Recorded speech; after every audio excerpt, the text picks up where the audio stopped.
on blast. So, quick reminder, I hate the name King's Palace. I'm John Julio.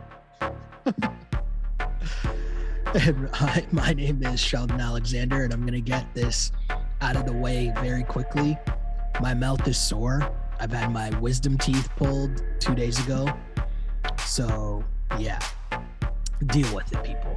That also means that I'm on some... I was going to say something that would have been inappropriate because obviously it's a very serious issue, but I'll say that I'm under the influence of some painkillers. I'll say that. I didn't want to make too much of a joke of it because I know that there's like serious things, but I'm just saying, you know, might be a little more loopy than we are normally. So that's just kind of where it's at.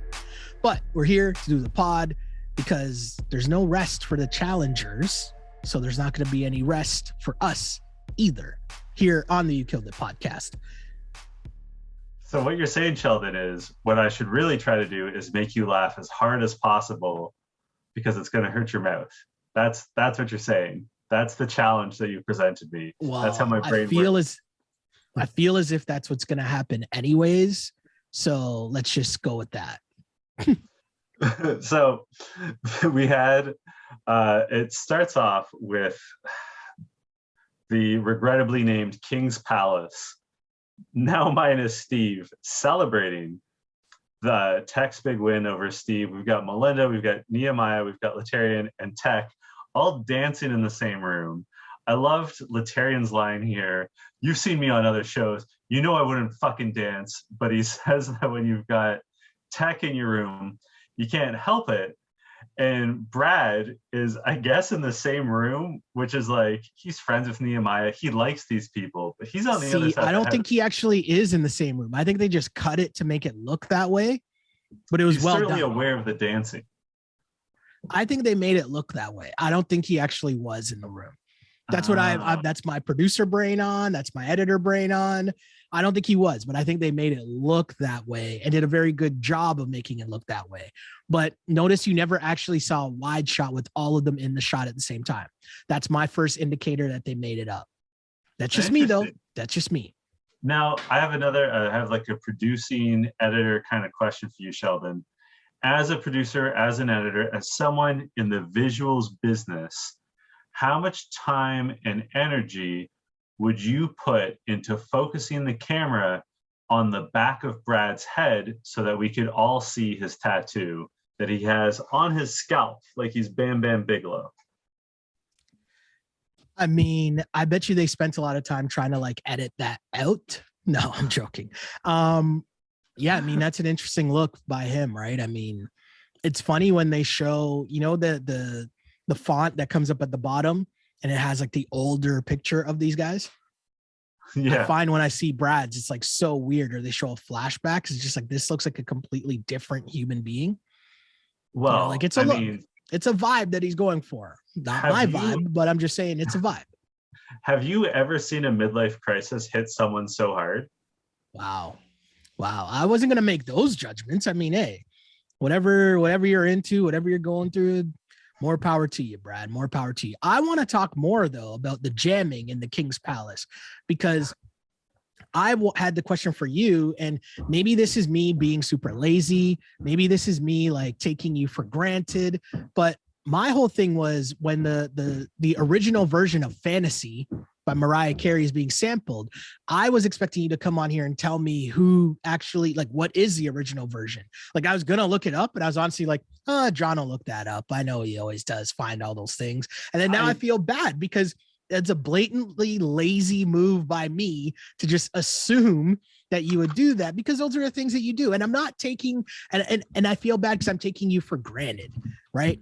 As if you're not busy, as if there aren't other things on the go that you got going on, that I was just here slacking, just like, John will have that information. Because, you know, when the song comes on, I was like, I thought they were going to play the actual version, but no, I'm like, this is just a sample, right? Of wherever the sample of Mariah Carey Fantasy came from. Well, see, here's the thing. I didn't need to look it up because I knew that the song heavily samples Tom Tom Club's 1981 song Genius of Love. Did you really know that? That's not real. No, I did know that. Oh, okay. What? How? I didn't know it was Why? 1981, but like I knew it was the Tom That's Tom Club. amazing. That's amazing. This is why we're boys. This is why. So you're saying you're cutting me some slack here because like you didn't even have to look it up. Okay. Fair. No. That's fair. I did look up the year, but I knew it was Tom Tom Club. Okay. I also like we can agree. I hope. I just put it out there. We can agree though that ODB's guest appearance on Fantasy Remix is the greatest feature of all time, right? Yeah. Whoa. Of all time. I mean, it's pretty legendary. It's Who's very better? legendary. I don't know. I just feel bad. And I always have a problem with anything that is of all time. Do you know what I mean? It's legendary for sure.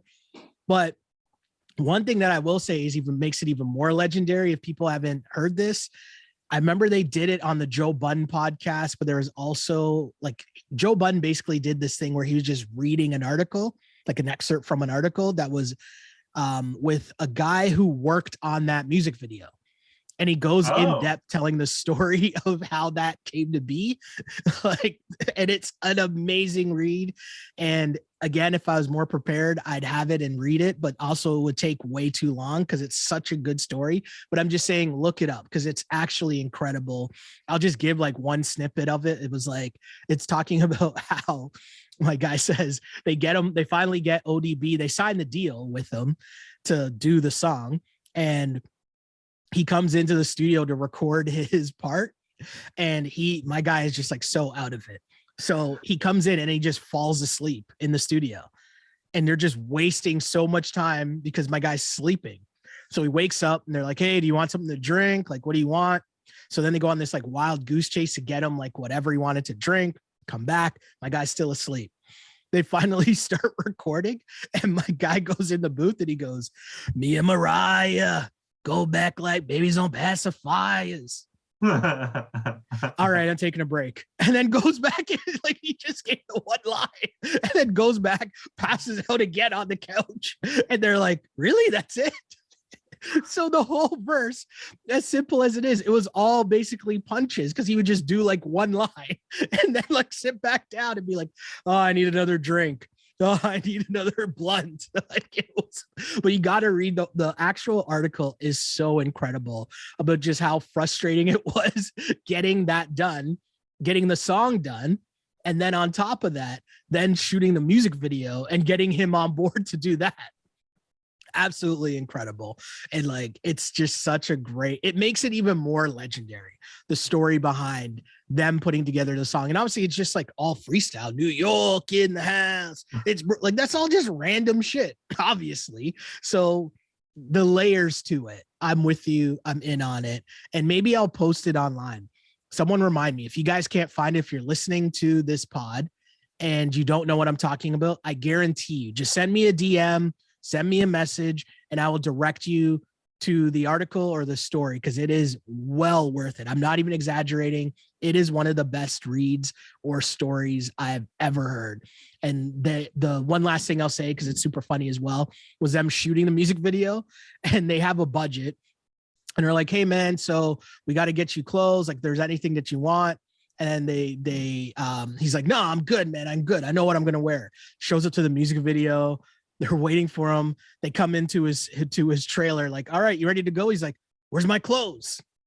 Like, I thought we asked you if you wanted anything. So then they gave him like a credit card, sent him to the mall to like go buy an outfit like right before they were like, it was just a complete gong show. But anyways, I say all that to say, when you say one of the most legendary songs, the story behind it makes it even more legendary.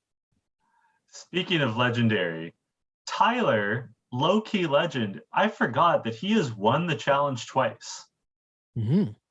Like, that's pretty impressive. We haven't seen a lot of Tyler this season, but I like him. Like, I'm glad he was back. Mm-hmm. And, you know, we had like a bit of a window. I'm not sure I love his mustache, but I like him.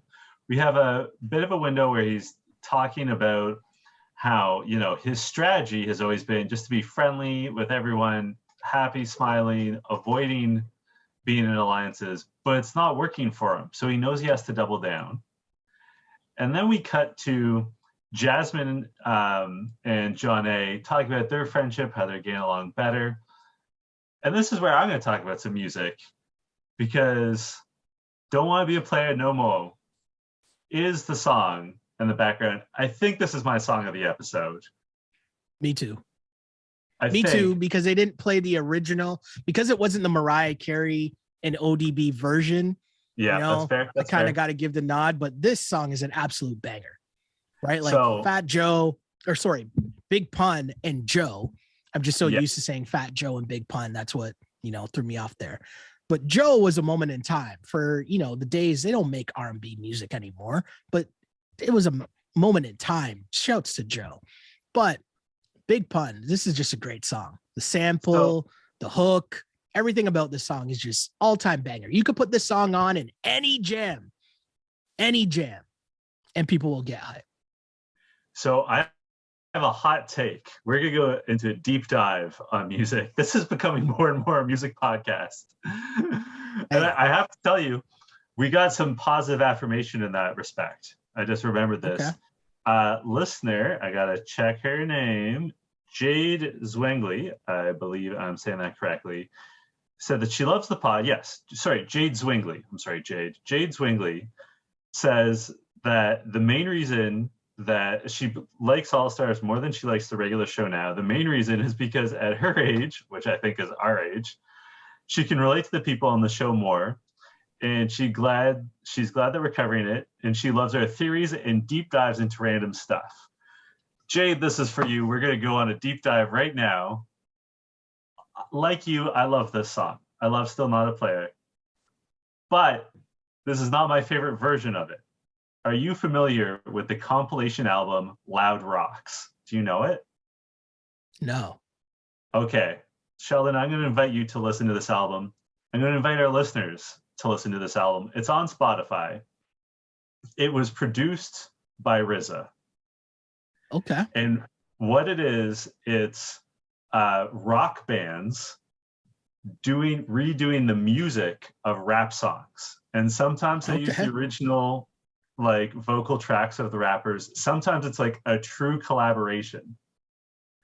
And there's a cover, I think for Still Not a Player, they used the original vocal tracks, but it's with Incubus. And I know you're laughing, but it is super good. It's not the best track. It's not the best track on the album. I'm going to listen to that for sure. The best track on the album, and all time, it's going to blow your mind, is Wu-Tang Clan Ain't Nothing to Fuck With, which obviously a great song. We all love that song. Amazing song. But what if I told you on that album, on Loud Rocks, they have Wu-Tang Clan Ain't Nothing to Fuck with guitars by Chad Morello from Rage Against the Machine and Chad Smith, the drummer from Red Hot Chili Peppers.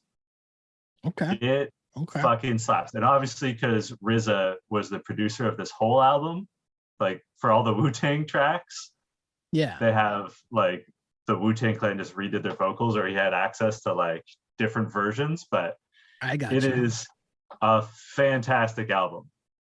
And I cannot recommend it strongly enough. I will give it a listen for sure and report back. All right. I don't know how you're going to feel about Everlast covering Shook Ones, but it works surprisingly well because he does it on the piano. Interesting. Is this album better than the Linkin Park Jay-Z album? Yeah. Hard, definitely. Hard, yes. Because RZA, the Wu-Tang Clan is better at bridging musical genres than Jay-Z is. And better than Linkin Park, for that matter. It's well worth checking it out. Anyway, that's our deep dive, just for you, Jade. Speaking of I will say, though, dive, Encore, is it Encore and Numb? Yeah. Is that I will say that always holds a special place for me. I don't know. It's just a moment in time. But anyways, I won't take us off track. Also holding a special place in my heart. Okay. We get some background. Okay. No, go on. I was going to say, speaking of deep dives, the challenge competition is called Deep Dive. So that was my segue. but it sounds No, like I you like have a it. better I like it. segue. No. I like it. I like it. That was perfect. It was like you produced it or something, you know? I like it. We have our I'm moments. in. I'm in. And I like that it's done in pairs. And we get to this later. I mean, the reveal at the end is that your partners that you selected for this will be your partners going forward, which I think is a huge, huge thing. And it becomes very big because, well, first off, the challenge is pretty straightforward, right? You jump or you deep dive, and you have a chance to, you have to find 4 puzzle pieces. You have to dive underwater into 4 treasure chests, get the puzzle pieces, come back up, solve the puzzle. The catch, it's timed.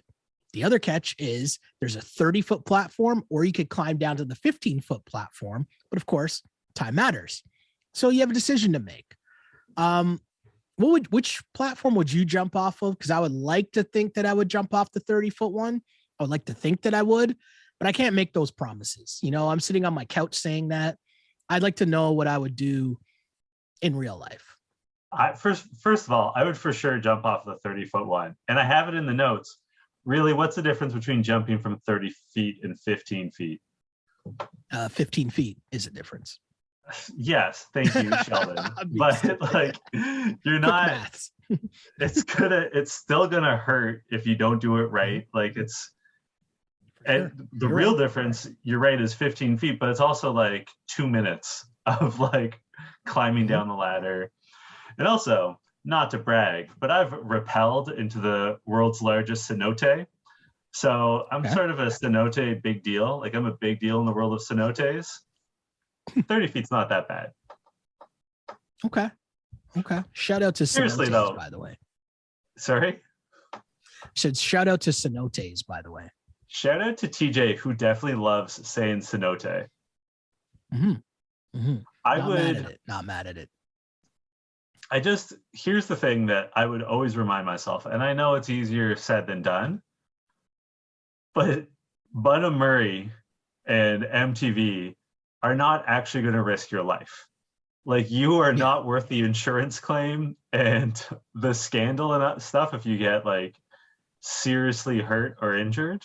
I know someone does get hurt doing this, but also she sort of belly flopped. Not to blame the victim, but like, a pencil dive is the easiest thing to do. So like, just step out into space and like hold your arms tight. It's not rocket science. It sucks too, because like, I really like that duo, Kendall and Latarian. I thought that was a good duo. One of my favorite duos, actually, in terms of partnerships. And, you know, I feel like this episode was a giveaway because they were setting you up for something involving Jasmine and Kendall right from the beginning, right? You didn't know how it was going to go down, but we got the conversation of Kendall and her sons. And, you know, that built up into this whole thing that she was super afraid to do it. And she tells a story about she heard the voice of her son just talking her through it and telling her, don't worry, Mom, it'll be okay. And that's what got her through it. But then she jumped. And as you mentioned, fell awkwardly, hurt herself. They still did a really good job. Right. And it just sucks. It sucks the way that it went down. But what other duo kind of made, I guess, waves in this episode? I know, terrible. I'm disappointed in myself for that one.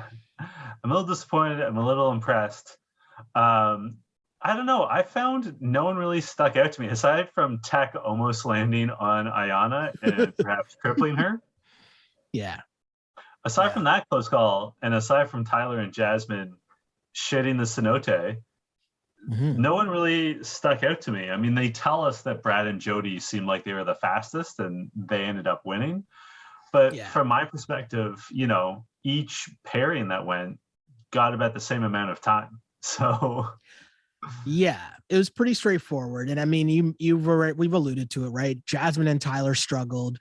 They come in last. And the interesting part to me about it was that Tyler was the one that asked to be with her. Right. And I think like that's such a key element to all of this that might go under the radar.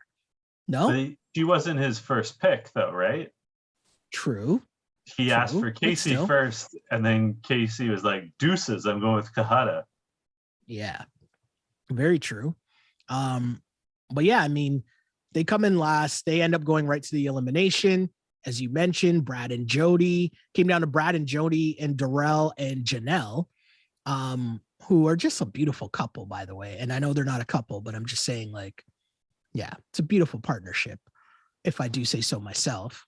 But yeah, I just thought it was very interesting. And the twist, I thought, made it even more interesting that now you have to stay with those pairs.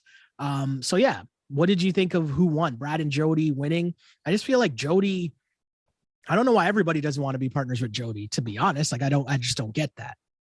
Yeah, she seems to turn people off somehow, and I don't understand, because she seems like a very normal, reasonable person. It's not like Tech seemed more excited about being with Ayana, even acknowledging that she's a wild card and can fly off the handle, which we've seen, than Brad Multiple was times. to be with Jody. Like, I don't understand. Like, Jody, I would rather be with Jody.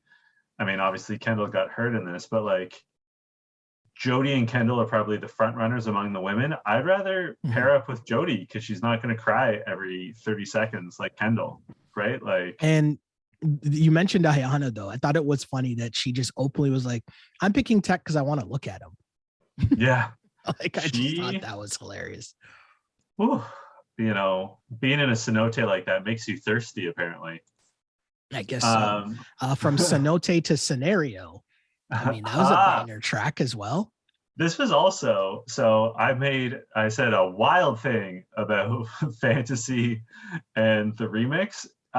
Is Scenario the best ever, like, crew song?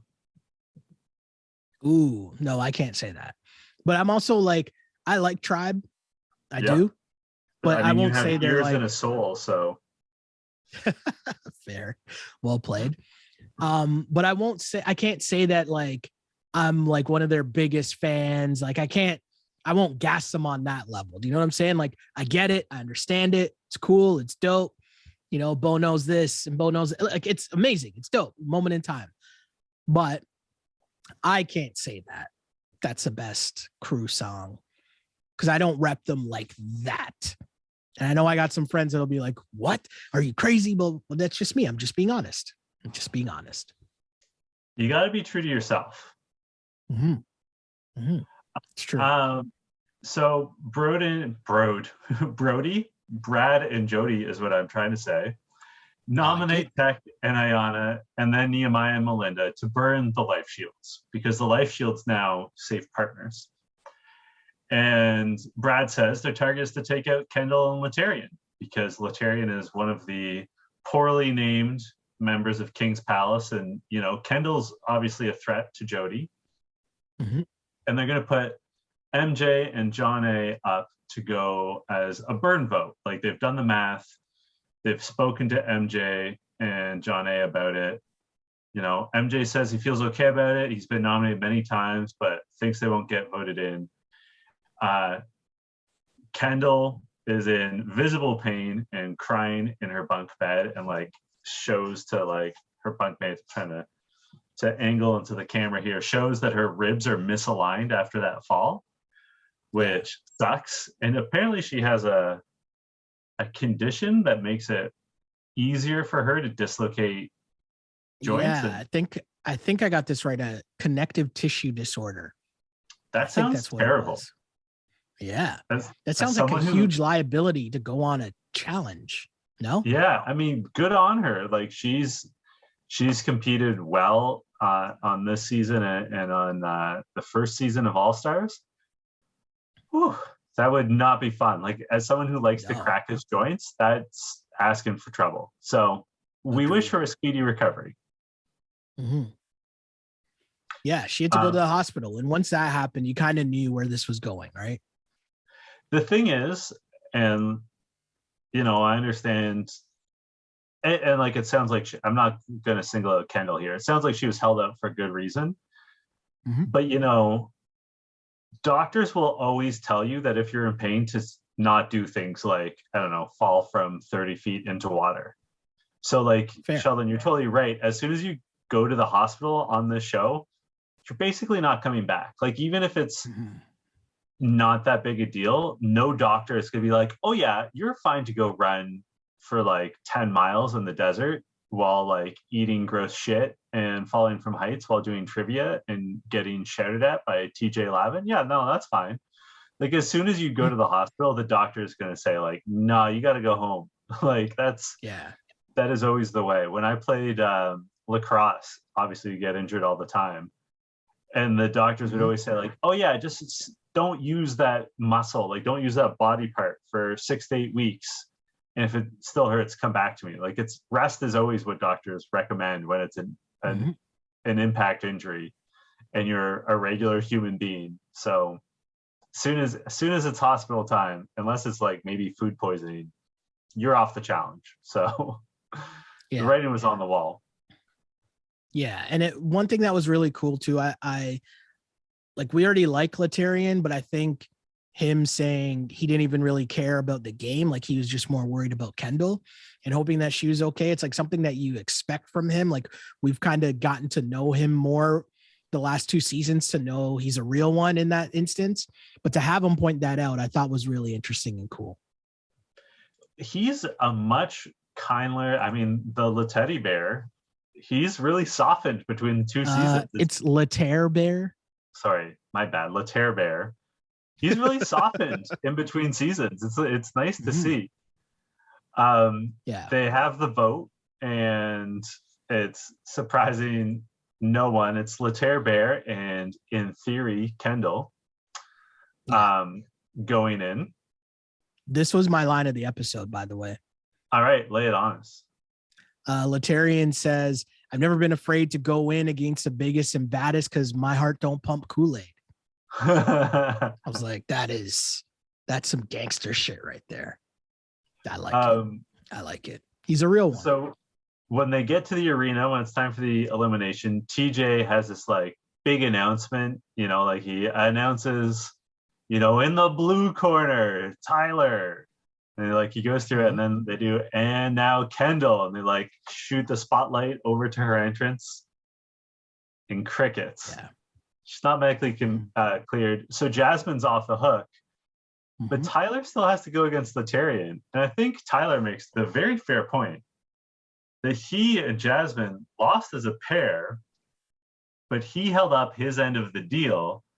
And now he's the one who has to do fucking pole wrestle against Letarian. Right. It's like, I feel bad for him because he already knows that he made a bad decision in terms of ending up with Jasmine. But that decision, he picked her. He lost because of her. Now she's safe and he has to pole wrestle Letarian. That is just like, that sucks. I thought Tyler was gracious about it. Like he could have been much more petty, nastier, flipped out on her, whatever. Like he was a little salty. He was a bit of a salt bay but not as bad as he could have been. You're right.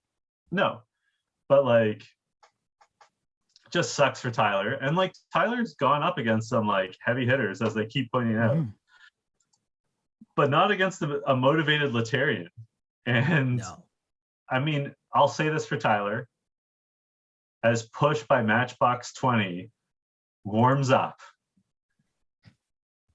he holds on, like he puts on a good showing, but Letarian just like whoops him. I don't know how else to put it. Like just pounds him into the ground. I don't know who else would have a chance though. Like in all reality, who else would have a chance against Letarian in that event? Like Darrell, maybe. Do you know what I mean? MJ, maybe. I don't know that anyone could. And like it's just like he's doing like deadlifts with Tyler. And I thought maybe there was a chance that Tyler, you try to hold on for dear life and just hope that Letarian tires himself out. But that dude is a beast. And even if you are doing that, you're getting slammed into the ground and your body can only take so much of that. I think Letarian like beat the wind out of him. Like I think that Tyler was gassed just from like the repeated slams on the ground. It was brutal. It was a little hard to watch, to be honest. Like thank God they had Matchbox 20 to like get us in our feels at the same time, You're a big Matchbox 20 guy, right? You fuck with Rob Thomas? Top of my Spotify playlist, man. Do you watch It's Always Sunny in Philadelphia? No, not as much as I should. Have you? So you haven't seen Rob Thomas's guest appearance on that show? No. It is well worth checking out if you get the chance. He plays himself, and it's fantastic. I don't know how else I could just like look on YouTube. Rob Thomas, Always Sunny. Anyway, we got some homework. Laterian, after winning, cuts what I can only describe as a wild ass pro wrestling promo. Like, I should have backed it up and like transcribed it all. It was 2 minutes of just like, he straight up sounded like the Ultimate Warrior or like a member, like Hawk and Animal from the Legion of Doom. Like, he was just like, you call me in, you're gonna get me. Like, just a perfect promo. And then he like stops, is like breathing hard, staring at the camera, and you hear a goat, and he goes, "Is that a goat?" And that's my line of the episode. Is that a goat? After Later Bear has this just vicious promo about like, he'll take on all comers, he'll do this, he'll do that. Pause. So is that a goat? Just a chef's kiss by Laterian. I honestly felt bad for him because there's a good little speech he put together, and then that's what he gets. No, I like the punctuation on the end. I was okay with it. So I think I have an idea, but who killed it for you this week, Sheldon? Yeah, come on. After that performance, it's got to be Laterian.